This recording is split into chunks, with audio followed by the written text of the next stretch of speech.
Yo soy la víctima, ella solo es la excusa. Estaba ahí, viendo cómo mi esposa estaba en brazos de otro hombre, viendo cómo mi mundo se caía a pedazos, sintiendo un dolor indescriptible, y fue ahí, en ese momento que decidí desvivirla y acabar con esto. Mi nombre es Aiden Blake, tengo 27 años. Y si estás escuchando esto, supongo que ya sabes que hice algo terrible. No estoy aquí para que me perdonen. Tampoco quiero limpiar mi nombre. Eso ya no importa. Lo único que quiero es que alguien escuche esta historia completa, porque todo lo que pasó no fue de la noche a la mañana. No fue un impulso loco. Fue una cadena. Una serie de cosas pequeñas, que juntas se convirtieron en una tragedia. Yo nací en un lugar que ya casi nadie recuerda, Fairfield, un pueblito en el norte de Illinois, uno de esos pueblos donde los vecinos te llaman por tu apellido, donde las bicicletas viejas se heredan y donde los días se parecen tanto entre sí, que a veces no sabes en qué mes estás. Crecí en una casa de una sola planta, pintura descascarada, techo de zinc, y un porche que crujía cuando lo pisabas. Mi papá era alcohólico. Mi mamá, una mujer fuerte. Demasiado fuerte para una vida tan dura. Ellos peleaban mucho, y cuando no peleaban, el silencio era peor. Aprendí desde pequeño a no hacer ruido. A no llorar fuerte. A salir corriendo cuando se cerraban las puertas de un portazo. Supongo que por eso nunca aprendí bien cómo se maneja una familia. Nadie me enseñó cómo amar sin herir, pero eso no es excusa. Solo te estoy contando cómo empezó todo. A los 16 dejé la escuela. Empecé a trabajar en lo que apareciera, lavando autos, arreglando cercas, cargando cajas en un supermercado. Era bueno con las manos, malo con las palabras. Nunca fui de muchos amigos. Siempre fui más bien callado, reservado, pero muy observador. Me gustaba mirar a la gente. Imaginar cómo sería tener una vida distinta. A veces salía en mi moto sin rumbo, solo para ver las luces de otros hogares. Siempre me pregunté qué se sentía llegar a casa y que alguien te esperara con la cena lista. En el pueblo todos sabían quién era yo. El hijo del borracho. El muchacho del taller. El que se la pasa solo. Pero yo no era solo eso. Tenía sueños, aunque nadie los escuchaba, y dentro de mí había algo más. Algo que no sabía cómo manejar. Era como una furia escondida, una incomodidad constante. Algo que me hacía sentir que el mundo me debía algo. A veces explotaba por tonterías. A veces solo me quedaba en silencio por días. Nunca supe explicarlo bien. Ni a mí mismo. Ya en mis 20s, me fui a vivir a otro pueblo cercano, Millersburg, buscando empezar de nuevo. Allí conseguí un trabajo estable como técnico en refrigeración. Ganaba lo suficiente para pagar el arriendo de un pequeño apartamento y comer caliente todos los días. Fue ahí donde la conocí a ella. Pero de eso hablaré después. Antes de que me juzgues, quiero que entiendas que yo no siempre fui un monstruo. También supe querer. También supe soñar. Solo que, en algún punto, todo eso se desfiguró. Y lo peor, es que no supe detenerme. Me llamo Aiden Blake. Tengo 27 años. Y esta es la historia, de cómo arruiné lo único bueno que tenía. Creo que uno nunca está preparado para que alguien cambie su vida. A veces estás tan acostumbrado a sobrevivir, a estar solo, que cuando alguien se acerca con cariño, desconfías. Te asustas. Pero ella no se rindió. Se llamaba Emily Carter. Tenía 24 años cuando la conocí. Yo tenía 25. Fue en una cafetería sencilla, de esas que huelen a pan tostado y a café recién molido. Yo estaba ahí porque el aire acondicionado del local se había dañado y me llamaron para revisarlo. Mientras los empleados me mostraban el sistema viejo y oxidado, ella estaba en una mesa del fondo, escribiendo en un cuaderno. Me llamó la atención de inmediato. No por su físico, aunque era hermosa, no te voy a mentir, sino por su expresión. Tenía una calma en el rostro que contrastaba con el ruido del mundo. Cuando terminé el trabajo, me acerqué a pagar mi café. Y justo cuando pasé junto a su mesa, se me cayó la linterna del cinturón. Ella la recogió antes de que me agachara y me dijo: siempre me pasa. Se me caen las cosas cuando más gente me está mirando. Me reí. Le agradecí. No sabía qué más decir. Pero algo en su tono, en su sonrisa, me dejó pensando. Esa misma tarde regresé al local, inventando que olvidé una herramienta. No había olvidado nada. Solo quería verla de nuevo. Emily era diferente. No preguntaba cosas obvias. No hablaba de sí misma todo el tiempo, escuchaba.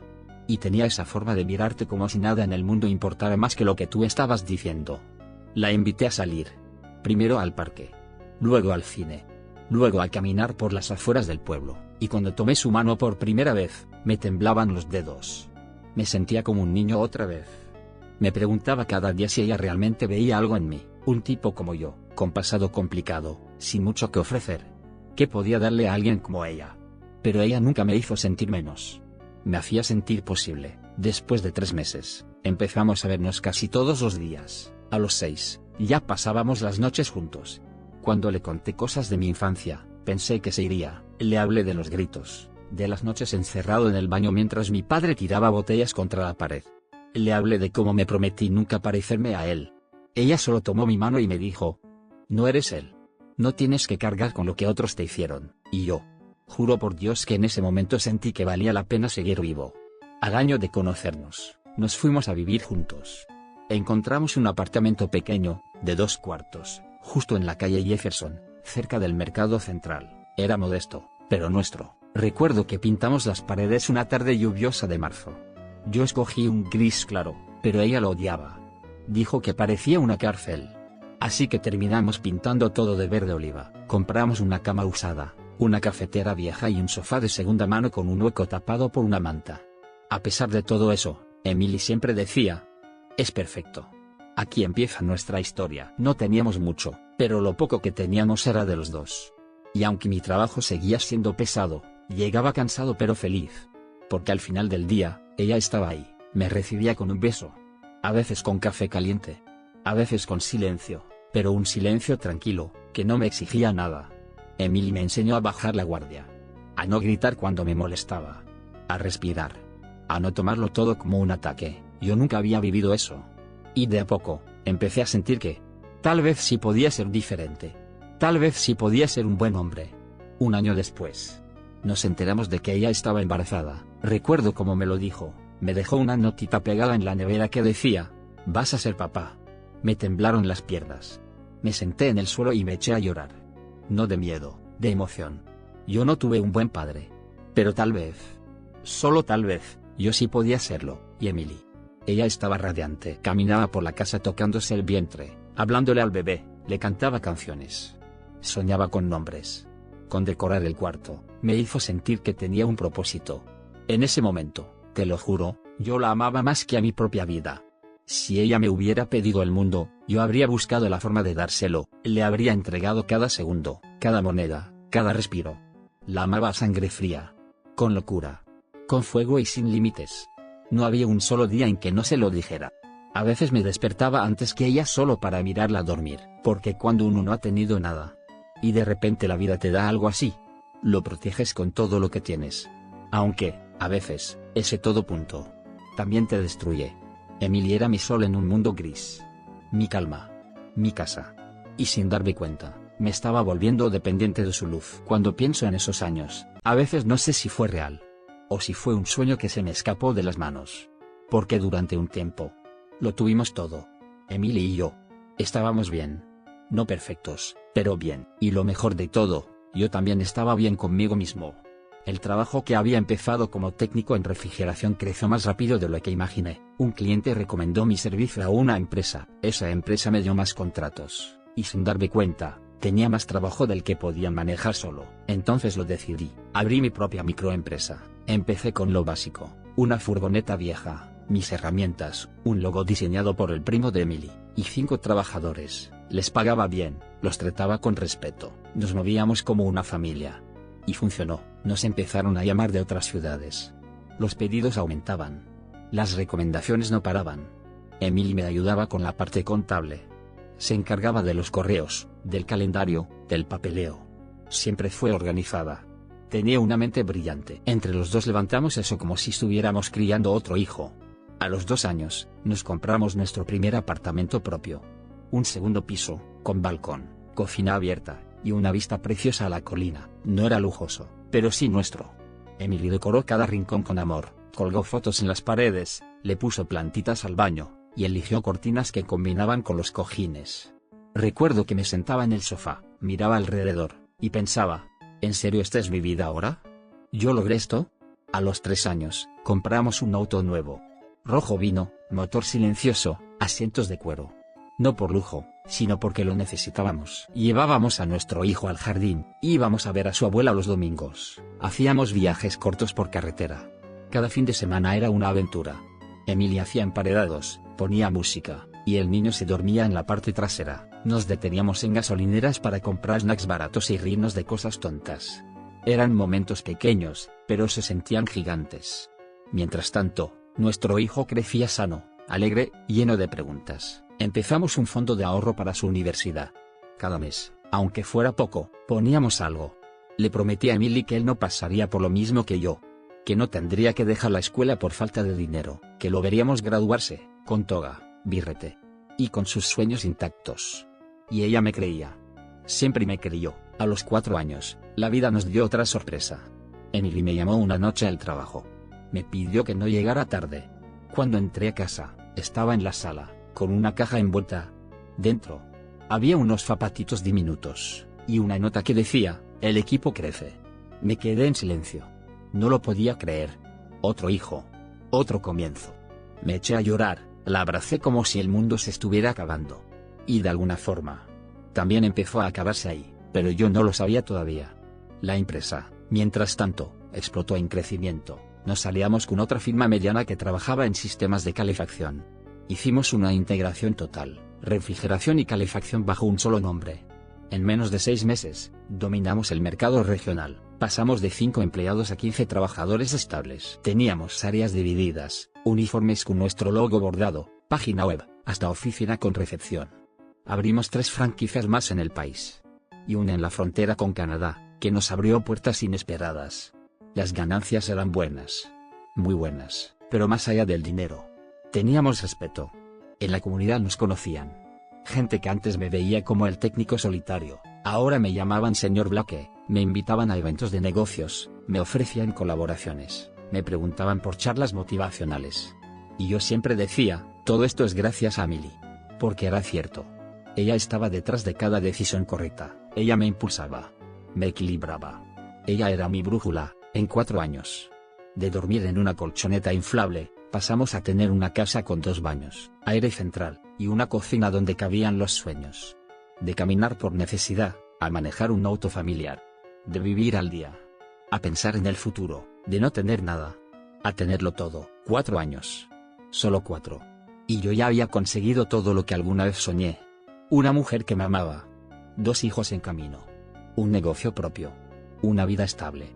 Un hogar con risas y ruido. Pero, lo que no sabía, es que incluso cuando todo va bien, uno puede empezar a perderlo todo sin darse cuenta. Al principio, creí que era normal. Que todas las parejas discuten.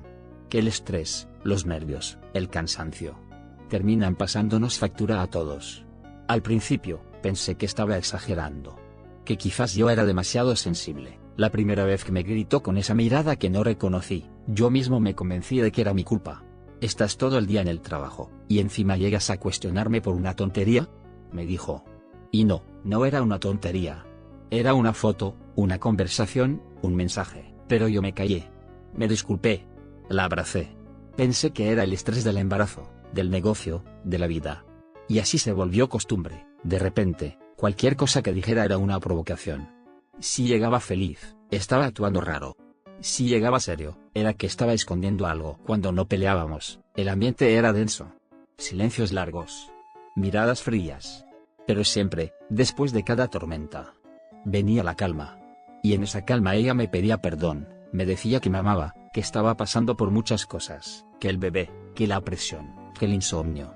Y yo, la abrazaba más fuerte. Le compraba flores. Hacía cenas. Le hablaba al bebé que crecía en su vientre. Pensaba que todo era pasajero. Que el amor de verdad lo supera todo. Porque, en mi cabeza, aún éramos ese par de locos que empezaron con una moto y un sueño. Porque seguíamos construyendo.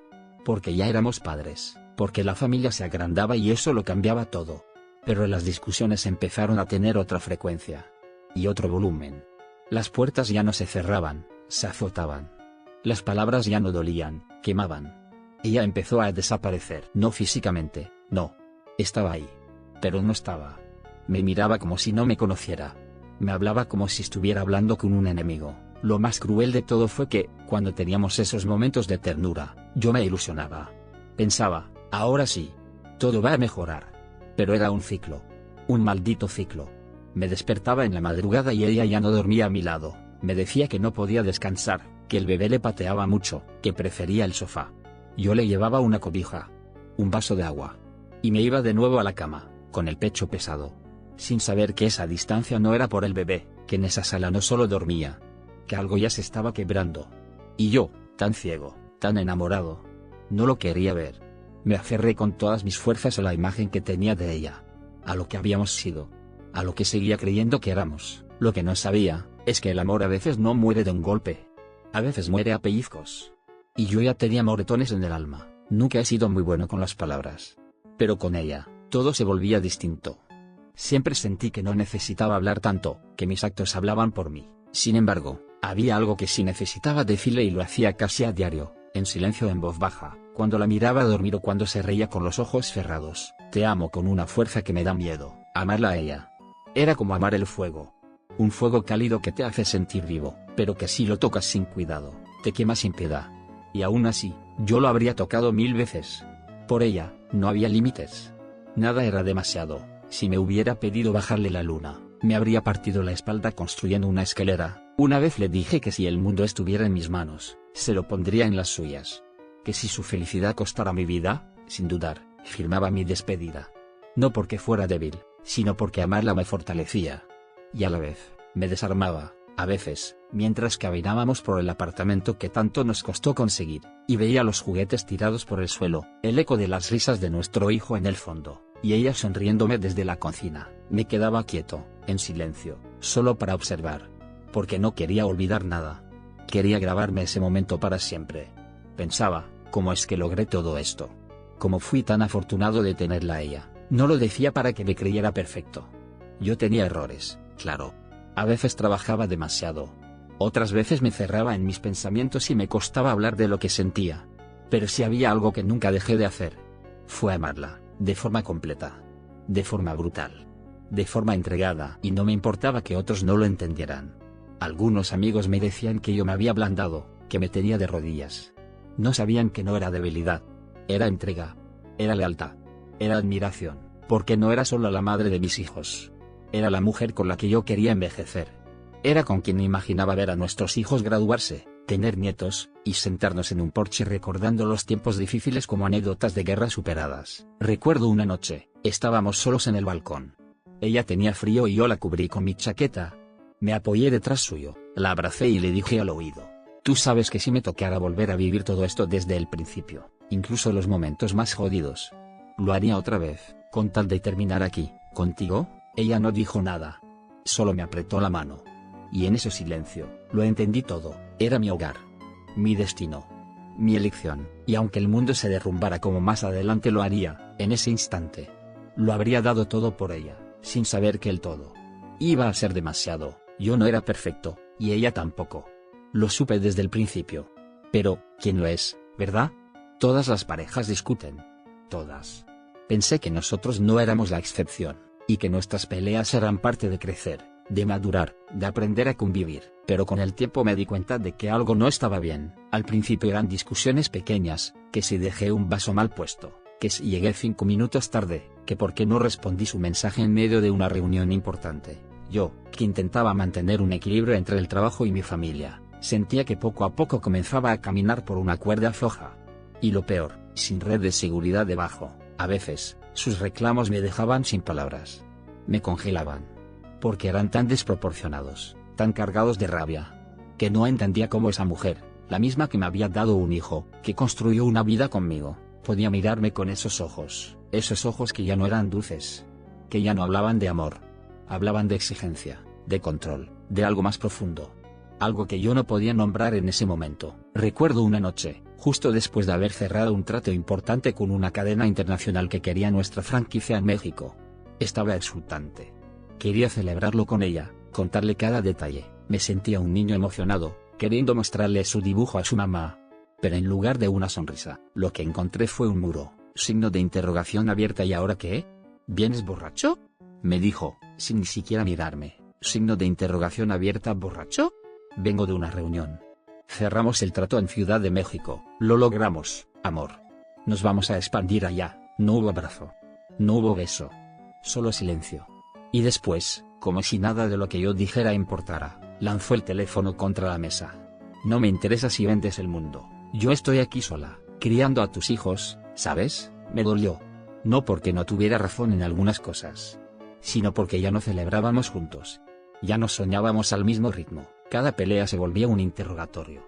Cada discusión, una competencia para ver quién hacía más, quién sacrificaba más, y yo, que venía con el corazón lleno, terminaba cada noche acostado en la orilla de la cama, mirando el techo, preguntándome en qué momento dejamos de ser un equipo. Un día discutimos porque me demoré 20 minutos más en la oficina.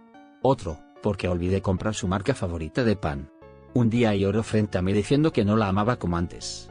Al otro día, reía y planeaba las vacaciones. Era una montaña rusa. Y yo, que me había subido con la ilusión del viaje, comencé a marearme con cada giro inesperado, y aún así, la amaba. Y me lo repetía todos los días. Es solo una etapa, Jin. Todo va a mejorar. Todo es parte del proceso, pero el proceso comenzó a doler. Comenzó a quebrarme, y aunque mis amigos me decían que me veía apagado, aunque mis padres comenzaban a preocuparse, aunque mis propios trabajadores notaban que mi ánimo ya no era el mismo, yo seguía aferrado a la idea de que el amor todo lo puede, que nuestras peleas eran comunes, normales, que eso les pasa a todos. Pero hoy sé que no. No eran normales, eran las primeras grietas de algo que estaba por derrumbarse, y yo ni siquiera lo sabía. Nunca imaginé que llegaría a este punto, a este vacío, a este silencio dentro de mí, tan ensordecedor que hasta el llanto de mis hijos me parecía lejano. Han pasado casi 8 años desde que Emily y yo nos conocimos, 4 desde que decidimos casarnos. Tenemos 2 hijos. Una vida entera construida. ¿Para qué? Los últimos meses fueron un infierno disfrazado de rutina. Emily ya no era la misma. Y no me refiero a esos cambios normales de la vida o del estrés, no. Era algo más profundo. Era rechazo, era frialdad, era rabia contenida, todo era motivo de pelea. Todo lo que decía, lo que hacía. Incluso mi silencio parecía molestarle. A veces sentía que me odiaba. La violencia no siempre era física, aunque también la hubo. Pero lo que más dolía era su forma de despreciarme con la mirada. Su manera de decirme te amo sin alma, solo por costumbre. Si acaso lo decía, yo traté. De verdad traté. Busqué terapia, le pedí que habláramos. La escuché llorar y gritar 1000 veces, y cada vez terminaba sintiéndome culpable. Como si todo lo que estaba pasando era porque yo no era suficiente, pero algo no encajaba. No eran solo las peleas. Eran los secretos, los mensajes borrados, las salidas nocturnas con amigas que no se repetían, los cambios de contraseña, su mirada cada vez que recibía una notificación, ese perfume que no usaba conmigo. El vacío en mi pecho comenzó a llenarse de sospechas. Y aunque me sentía miserable solo por pensarlo, decidí hacerlo. Contraté a un investigador privado. Me costó. Me dolió. Me sentí sucio, como si estuviera traicionando la confianza que aún quería tener en ella. Pero necesitaba respuestas, aunque me destrozaran. Y así fue. Un martes cualquiera, me reuní con el investigador. Recuerdo que llovía. El cielo estaba igual de gris que yo. Me entregó un sobre. Dentro, estaban las fotos, Emily, mi esposa, la madre de mis hijos, con otro hombre, abrazándolo, besándolo, sonriendo como hace años no lo hacía conmigo. Ahí, en ese instante, todo tuvo sentido, sus cambios de humor, su distancia, sus excusas absurdas, su forma de victimizarse cada vez que yo preguntaba algo, todo. Y no era una aventura de una noche. No, el investigador confirmó que lo veía desde hacía más de un año. Un año en el que yo soñaba con expandir nuestra empresa, con viajar juntos, con darle estabilidad a nuestros hijos, mientras ella, a escondidas, compartía su tiempo con alguien más. Sentí como algo dentro de mí se rompía. Y no fue enojo, fue tristeza. Una tristeza tan densa que me costaba respirar. Volví a casa ese día y la observé como si fuera la primera vez que la veía. Caminaba con soltura, con esa mirada de superioridad que últimamente le era tan natural, y en mi mente, todas las imágenes se cruzaban como si fueran parte de una película ajena. Mi esposa, mi compañera, mi mentira. No dormí más, no dormí esa noche. Ni la siguiente. Tenía los ojos abiertos, clavados en el techo, mientras mi cabeza repetía una y otra vez la imagen que el investigador me mostró, Emily abrazando a otro tipo como si todo lo vivido a mi lado no hubiese existido, como si nuestros años juntos, nuestros hijos, nuestras promesas, no fueran más que polvo. El estómago se me apretaba, y algo oscuro comenzaba a crecer dentro de mí. No era solo rabia. Era dolor crudo, un sentimiento que me arañaba el alma desde adentro. Me preguntaba en qué momento exacto se quebró todo. ¿Fue en el segundo embarazo, cuando empecé a trabajar dobles turnos para darle lo que quería? ¿Cuando se volvió fría en la cama? ¿O tal vez cuando empezó a borrar los mensajes del celular y a decirme estás loco, no pasa nada? Me miré al espejo y no me reconocí. No era el Aiden que se enamoró a los 20 años. No era el que la llevó al altar entre lágrimas y flores. Ahora era un hombre roto, traicionado, consumido por una furia que lo empujaba a planear cosas que jamás creyó posibles. Me senté en la oscuridad del baño, con la puerta cerrada, mientras los niños dormían. Los escuchaba respirar desde la otra habitación. Inocentes. Ajeno a todo. Me dolía saber que ellos también eran testigos de este infierno. Emily ya no se cuidaba ni de ellos. Les gritaba, los sacudía. Uno de ellos, Dylan, empezó a tartamudear. La escuela me lo reportó, pero yo estaba demasiado hundido para ver lo que estaba pasando frente a mis ojos. Ese fue el detonante. Me di cuenta de que ella no solo me traicionaba a mí. Estaba dañando lo único que me quedaba, mis hijos. Ahí lo decidí. No iba a permitir que siguiera destruyéndonos. No iba a dejar que otro hombre durmiera con ella en la cama donde nacieron mis hijos. No podía permitir que se saliera con la suya, como si nada. La justicia no llegaría a tiempo, y, aunque llegara, jamás entendería el infierno que yo viví. Así que empecé a planear. No fue fácil. Me sentía enfermo de solo pensarlo, pero cada vez que dudaba, recordaba los insultos, los golpes, las amenazas, las veces que me encerró afuera de la casa con lluvia y todo. Las miradas de mis hijos cuando ella les gritaba por cualquier cosa, los abrazos fríos, el olor a perfume de hombre que no era mío en su ropa. Día tras día, armé el plan. Sabía que debía hacerlo rápido y preciso. Sin errores. Ya no me temblaban las manos, ya no lloraba. Ahora solo pensaba en una cosa, el día que todo se acabara, y ese día ya tenía fecha. Esa mañana no fue distinta a las demás. Desayunamos en silencio. Emily con su celular en la mano, los niños peleando por la última rebanada de pan, y yo, sentándome en la misma silla de siempre, frente a ella, preguntándome si todavía la conocía. Había practicado 1000 veces en mi cabeza cómo iba a decirlo. Ya sé la verdad, ¿quién es él? ¿Desde cuándo me mientes? Pero nunca salía. Me temblaban las manos, el estómago me ardía, y los ojos me picaban por no haber dormido. El odio es como una fiebre que te sube por dentro sin avisar. Ella fue al cuarto a buscar su bolso. Yo fui detrás, con pasos suaves. Muy suaves. Cerró la puerta, creyendo que estaba sola. Mi plan estaba listo. No había vuelta atrás. La casa se sentía extrañamente viva. Demasiado tranquila para lo que estaba por pasar. Toqué la puerta como si fuera cualquier otro día. Ella abrió. Y cuando nuestros ojos se cruzaron, su rostro se congeló. Signo de interrogación abierta. Aiden, ¿qué haces aquí? Signo de interrogación abierta. ¿Me vas a invitar a pasar? ¿O solo invitas a los que te escriben a escondidas? Sus pupilas se encogieron. Su piel perdió color.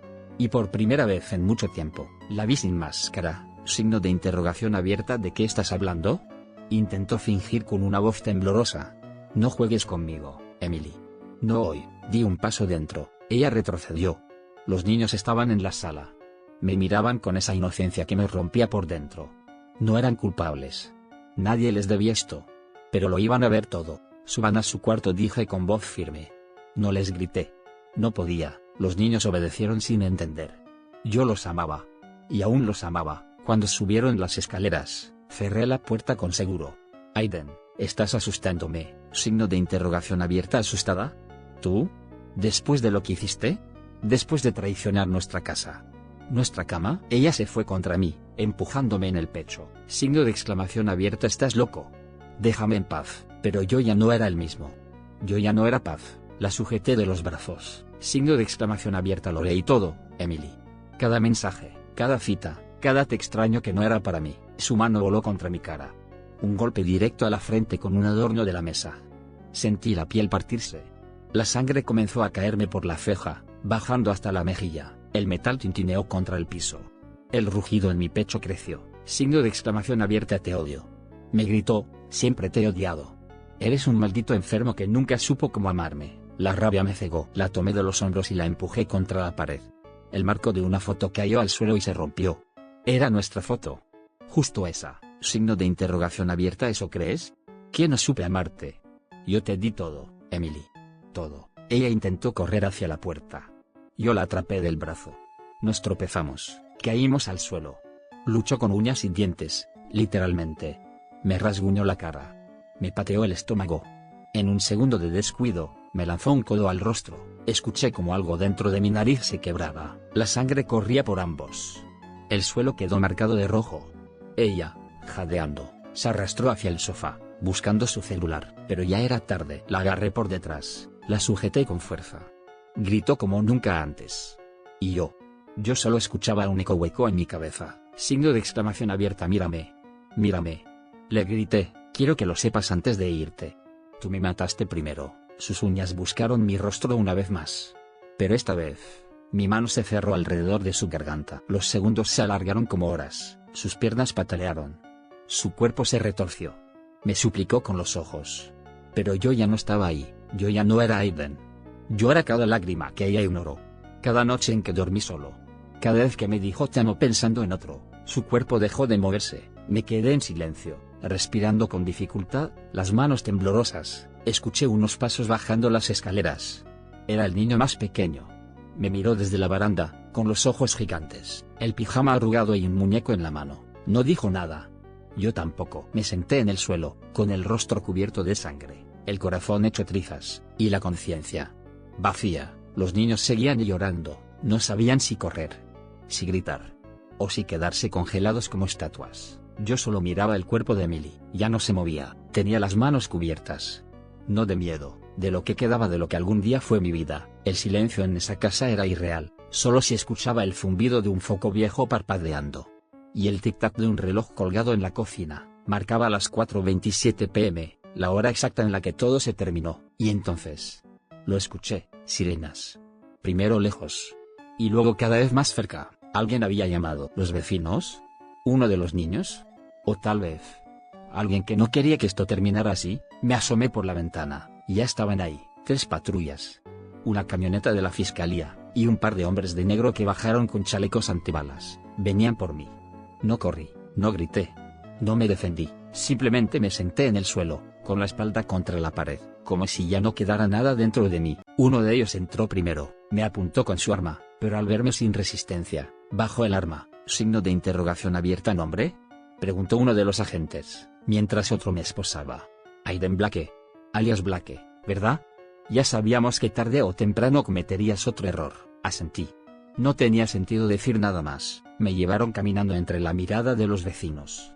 Algunos me gritaban, otros me grababan, pero lo único que me dolió fue ver a mis hijos en una patrulla, cubiertos con una manta, abrazados, temblando. Ellos no merecían eso, no merecían verme así, ni verla a ella de esa forma. Fue en ese momento, mientras la puerta del camión policial se cerraba, que entendí.